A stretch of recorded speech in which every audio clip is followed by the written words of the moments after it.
Milford sound হল নিউজিল্যান্ডের দক্ষিণ দ্বীপের ফিওর্ডল্যান্ড ন্যাশনাল পার্কে অবস্থিত একটি ফিওর্ড। এটি একটি সংকীর্ণ উপসাগর যা হিমবাহের ক্ষয়কার্যের ফলে সৃষ্ট হয়েছে। এর চারপাশের প্রকৃতি এতটাই সুন্দর যে এটি প্রায়শই বিশ্বের অষ্টম আশ্চর্য হিসেবে পরিচিত। এটি ফিওর্ডল্যান্ড ন্যাশনাল পার্কের উত্তর পশ্চিম দিকে অবস্থিত এবং তাসমান সাগরের সাথে সংযুক্ত। এটি আসলে একটি সাউন্ড নয়, বরং এটি ফিওর্ড। সাউন্ড তৈরি হয় যখন একটি নদীর উপত্যকা সমুদ্রের পানিতে প্লাবিত হয়, আর ফিওর্ড তৈরি হয় হিমবাহের ক্ষয়কার্যের ফলে। এটি প্রায় 16 কিলোমিটার লম্বা এবং চারপাশের পাহাড়গুলো প্রায় 1200 মিটারেরও বেশি উঁচু।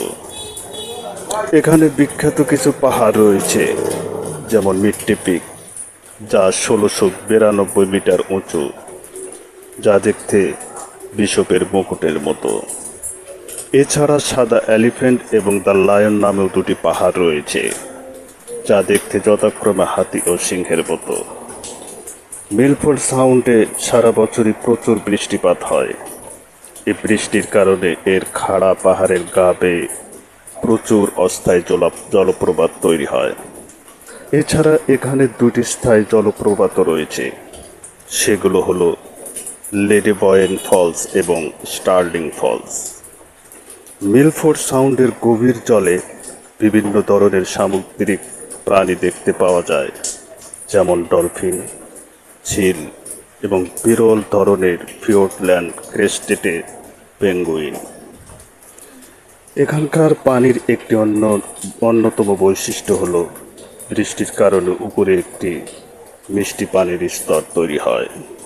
এর ফলে গভীর পানিতে যে ধরনের প্রাণী থাকার কথা তা উপরের স্তরেও দেখতে পাওয়া যায়। মিলফোর্ড সাউন্ড পৌঁছানোর জন্য একটি মাত্র সড়ক রয়েছে, যার নাম কুইনস্টাইন। এই পথ ধরে এখানে পৌঁছানো যায়। পর্যটকদের জন্য এখানে বিভিন্ন ধরনের কার্যক্রম রয়েছে, যার মধ্যে ক্রুজ সবচেয়ে জনপ্রিয়।